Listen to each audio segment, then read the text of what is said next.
weewaawo abalungi bwenkebera wano mu Lutafuka mulimu akalimu kenjagadde nga baneko nammwe ate nga ddala wamma mmwe bange kummwe kwenteeterera kaliba mukuukulu ateeterera ku nnyina mmwe abansuza omwoyo ku mpagi nga omutwalo nabamanyirira bagamba eyakumanya nga bw'avaawo ekkubo liziba ate nze Munnabusiro Saava Bossa Musi omunyumya akubuganya oluwayo olw'okuba nti anaanoga olubiito talinda benda n'okusunguwala nakuwandagaza biwulungujjo kunyweza miziiza nzizeewo ate olwaleero kubanga ne kasajja jjo byo talwawo kutaza buyira mu mbeera eyo nno ne mu lugonjo mwosanga olusonzisonzi ntabalo z'abedda zakungula bitigi ate munyago gwanteganyanga ku nvuma kwalaba ebigambo byo bingi empapula tono nga takumalireyo naye ekirungi nti mbeeyanjulidde nze Munnabusiro Saava Bossa Musi nsereganyikaawo nawo Sengule wa Radio Simba omwaka 2022 nabawandikira ebitabo bino byenkutte ku mitwalo 25 byonna osobola okubyefunira n'olwekyo mbakoowola mu bigula ebitabo bino okuli olulasange kino eky'emitwalo 10 n'ebitabo ebirala bino ku mitwalo 25 bino byonna obitwala gw'ow'essomero omuzadde ayagaliza abaana bo okuyiga olulimi Oluganda n'okwesa empiki z'olulimi nga bwe baagala nga beeyagalira mu lulimi lwabwe ku mitwalo 25 yita ku 078 599 343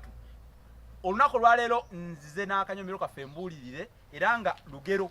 lugamba nti gy'otega amaggwa bwe bakugoba gye bakuzza gy'otega amaggwa bwe bakugoba gye bakuzza olugero luno baalugerera ku batambuze oli n'asanga amaggwa ate n'agatega awantu mwana wattu mbu gajje gafumitemu abantu abalala abatambula oba abayise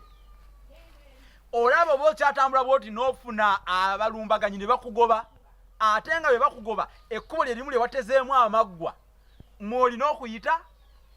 ne galyoka gakufumita ne galyoka gakufumita ne gakufumita ne gakufumita naawe n'okijjamu enjawulo n'okinyonyoka kati amakulu ag'ebuziba ge gano mukola ebintu abantu abamu mukola ebintu nga bigendera kulumya bantu balala naye ate ne kifundikira oba gye tuwunzikira nga mmwe abaabikola okulumya abalala ate bibakyukidde bibaddidde nga bitulugunyiza binyigiriza birumizza mmwe era kyobola olugero luno ngenda kuluweereza nnyo abantu abali mu bifo eby'enjawulo eby'obuyinza ndala ng'abakulembeze tulabye bangi nga luno olugero lubatuukirako ne bwe siimenye nze ekimanya abantu abali ku social media wano mu comment section mujja kubajjuzaawo ti ono nga bwe yali mu biseera bye eby'obuyinza yateekawo n'etteeka kubanga ali mu buyinza nga tamanyi nti no lulikya naye abeere nga addako eri mu bantu etteeka lyennyini lye yateeka nga limukyukidde limukwata nga limukwata teyamanya waliwo munnabyabufuzi omukukunavu ennyo bamuyita Grace Ibingira kambawo ekyafaayo ye yateeka etteeka n'agamba nti omuzungu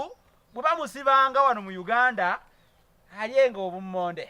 n'omukyere naye ate omuddugavu bwe bamusibanga alyenga kawunga na bijanjaalo nkukakasa Grace Ibingira lwatya nga yali mu kkomera nga bamusibye Grace Ibingira nga akamonde akalengerera eri k'abazungu etteeka ye yalireeta ye yaligira nga tasootakkirizibwa wadde okulya ku kamonde akazungu oba kulyako bulungi ku kaceere ebyo yagamba bibeere by'abazungu abaddugavu balyenga ki balyenga akawunga n'ebijanjaalo omuli kawuukumi Grace Ibingira yalya kawuukumi naye nga yali mukukunavu yali w'amaanyi yali wa buyinza yali mu kifo kati bw'oba oli mu kifo teeka etteeka ng'okimanyi nti lujja kukya naawe likukoleko wano oluusi mubeera mu bitiibwa n'obuyinza ne bubalimba naye ekiseera kituuka nga ggwe wennyini ggwe wetega amaggwa gy'ogenda okuyita ekyo kyennyonnyola kyokka sijja na kukomako awo kubanga omwogezi ayinga alaga emmese olusuubo nze Munnabusiro bitabo bye nawandiika mu bigule mitwalo 25 bino byonna obyetwalira yita ku 078 599 343 gy'otega amaggwa bwe bakugoba gye bakuzza